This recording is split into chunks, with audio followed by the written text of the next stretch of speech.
Hello everyone, welcome to Dage classes. So guys, today we are starting class 11th CBSE chapter 1 sets. So मतलब जब आप लोग नई stream लेते हो 11th के बाद तो थोड़ा अजीब सबको लगता है, मुझे भी लगता है।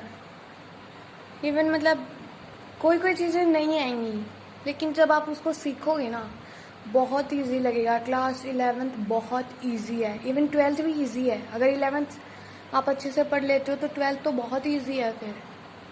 तो चलिए स्टार्ट करते हैं, लेकिन एक बार में अगर समझ ना आए तो आप वीडियो को दोबारा देख सकते हैं और खुद प्रैक्टिस करोगे तब तक कुछ नहीं आता। So try to practice your self.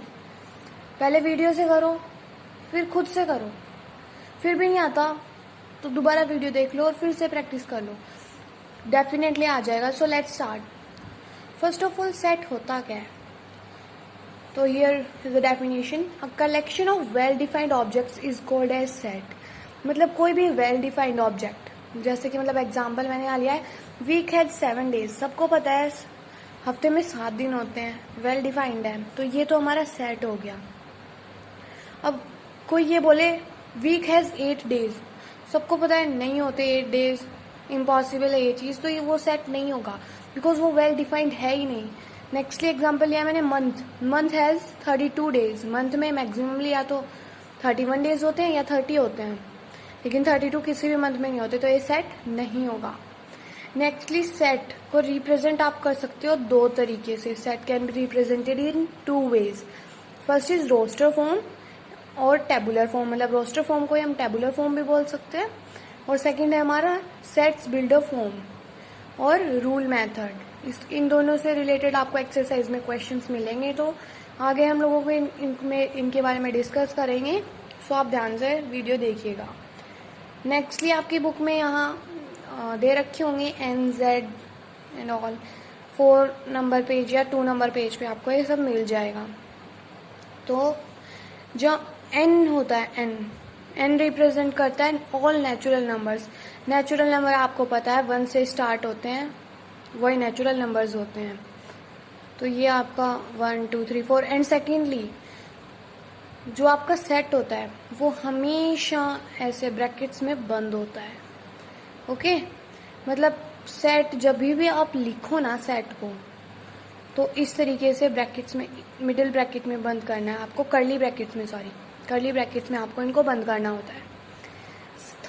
Second आपका है Z इंटीजर्स को रिप्रेजेंट करता है। तो इंटीजर्स मैंने यहाँ -3 लिया है, सॉरी, यू कैन टेक, मतलब -3 से पहले भी बहुत सारे होते हैं, तो -3 -2 मतलब चलते रहेंगे। इंटीजर्स भी काफ़ी होते हैं।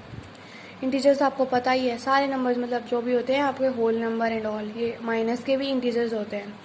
थर्ड है क्यों जितने भी रैशनल नंबर्स होते हैं जिनको हम लोग लिख सकते हैं P/Q की फॉर्म में, जो भी P/Q की फॉर्म में लिखे जाते हैं वो सारे आपके रैशनल नंबर्स होते हैं। तो rational numbers, set of rational numbers is represented by Q। Example 1/2, 1/2 से भी पहले बहुत सारे होते हैं, 2/2, 0 भी आपका रैशनल नंबर होता है। ओके। थर्ड है R, set of real numbers. Real numbers कोई भी हो सकता है आपका। रियल नंबर्स में आपके N, Z एंड Q सारे आ जाते हैं, मतलब इन तीनों को मिलाकर ही रियल नंबर्स बनते हैं। That is natural numbers, integers and rational numbers, तीनों को मिलाकर आपके रियल नंबर्स बनते हैं। ओके। फोर्थली मिलेगा Z+। ये प्लस क्या है? मतलब जितने भी आपके पॉजिटिव इंटीजर्स है ना, उनके सेट को हम लोग बोलेंगे Z से रिप्रेजेंट करेंगे। Okay.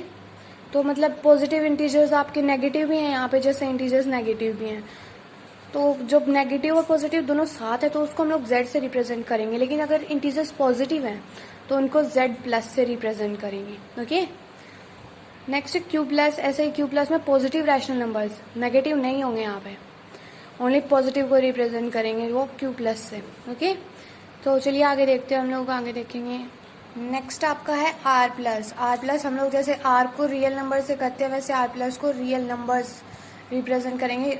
√3 is also real number, -√2, -12, 1/2 +2 चलता रहेगा ये। ओके।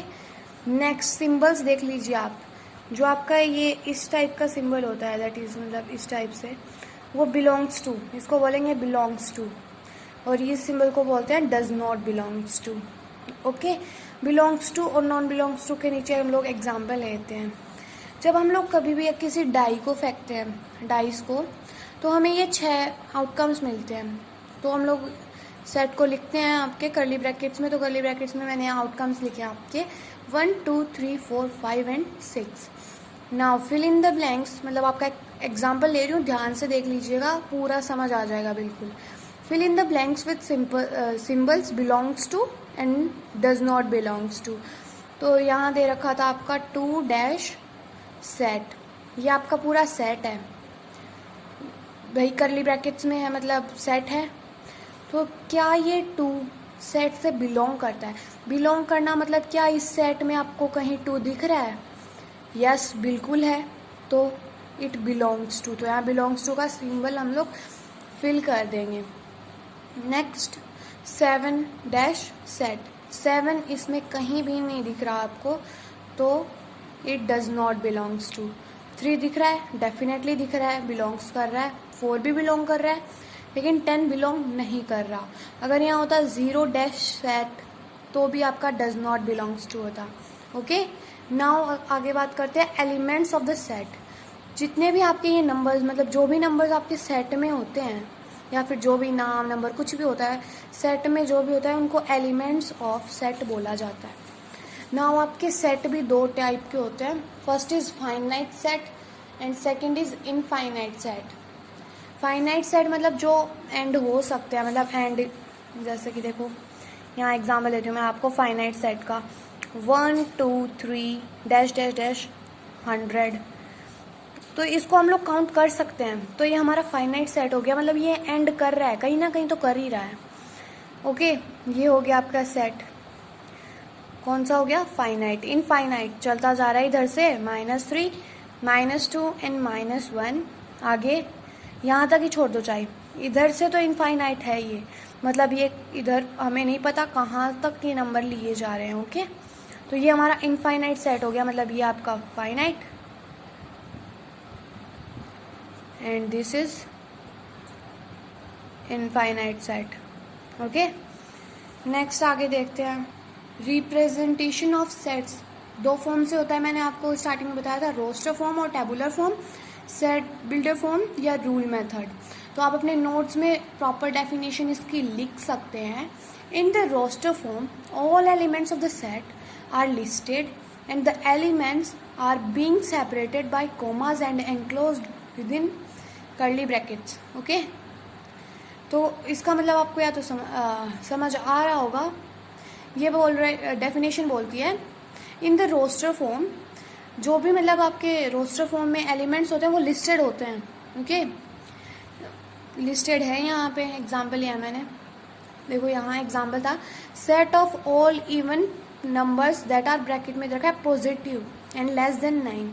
अगर यहाँ पॉजिटिव नहीं होता तो इधर हम लोग -2 -4 -6 ले सकते थे, लेकिन यहाँ बोल दिया पॉजिटिव। क्वेश्चन को पढ़ना बहुत इंपॉर्टेंट होता है, अगर आप क्वेश्चन अच्छे से नहीं पढ़ते तो गलत हो सकता है आपका आंसर। ओके, तो क्वेश्चन को थोड़ा सा ध्यान से पढ़िए, बिल्कुल पूरा क्वेश्चन इजीली सॉल्व हो जाएगा। तो देखिए यहाँ पे, and are being separated by comma and enclosed within brackets. इस फॉर्म में सारे एलिमेंट्स लिस्टेड होते हैं और सबके बीच में देखो कॉमा है, कॉमा लगा रखा है ना, तो ये, और कर्ली ब्रैकेट्स में बंद भी होता है ये। तो ये आपका हो गया रोस्टर फॉर्म, जिसको हम लोग बोलते हैं रोस्टर फॉर्म। ओके, नेक्स्ट है set builder form. And one thing, मतलब पीछे भूल गई थी मैं, जो भी आपका सेट होता है उसको हमें नाम देना पड़ता है। जैसे मैंने यहाँ ए दिया है, तो जब भी आप सेट को नाम देते हो तो हमेशा कैपिटल लेटर्स में, ज़रूरी नहीं है आप ए ही नाम दो, आप बी सी डी ई, मतलब जेड तक आप कोई भी नाम दे सकते हो, मतलब, लेकिन हो हमेशा कैपिटल लेटर्स में। अगर कैपिटल लेटर्स में नहीं होता तो वो आपका गलत माना जाता है। ओके, नेक्स्ट देखिए set builder form. In set builder form all the elements of the set possess a single common property which is not possessed by any element outside the set। मतलब जो भी आपके इस सेट, मतलब कोई भी given set होता है उसमें जितने भी एलिमेंट्स होंगे वो उनकी एक प्रॉपर्टी होगी, एक कॉमन प्रॉपर्टी। जैसे कि मैंने एग्जांपल लिया है, एग्जांपल देखिए आप, ए सेट हमारा ए है जिसमें लिया है AEIOU। यहाँ देखते ही पता चल रहा है कि सारे क्या हैं, वोवल्स हैं।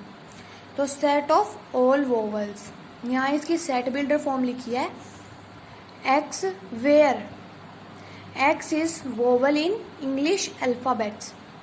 ओके, मतलब जो भी आपका इस फॉर्म में आपको जब सेट दिया जाएगा क्वेश्चन में, तो इस सेट से जैसे कुछ भी दिया जाएगा, A इक्वल्स टू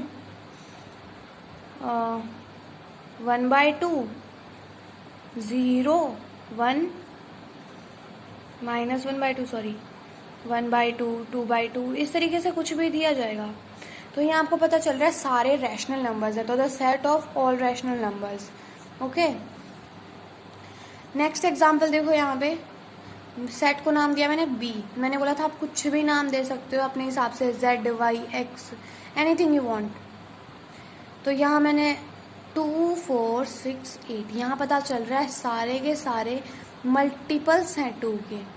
ओके, सारे के सारे क्या है, मल्टीपल्स हैं 2 के। तो सेट को देखो हम लोग इसको सेट बिल्डर फॉर्म में कैसे लिखेंगे, B equals to x where x is a multiple of 2, multiple है 2 का, and x equals to 2n। 2n कैसे, देखो भाई, x equals to 2n where n is the number of, मतलब n इज इक्वल टू और less than 4। ठीक है, मतलब 1 and 2 and 3, और n कहाँ से आ रहा है, नेचुरल नंबर है एक n, तो n belongs to set of natural numbers. हमने पढ़ा था n क्या होता है, नेचुरल नंबर्स को रिप्रेजेंट करता है।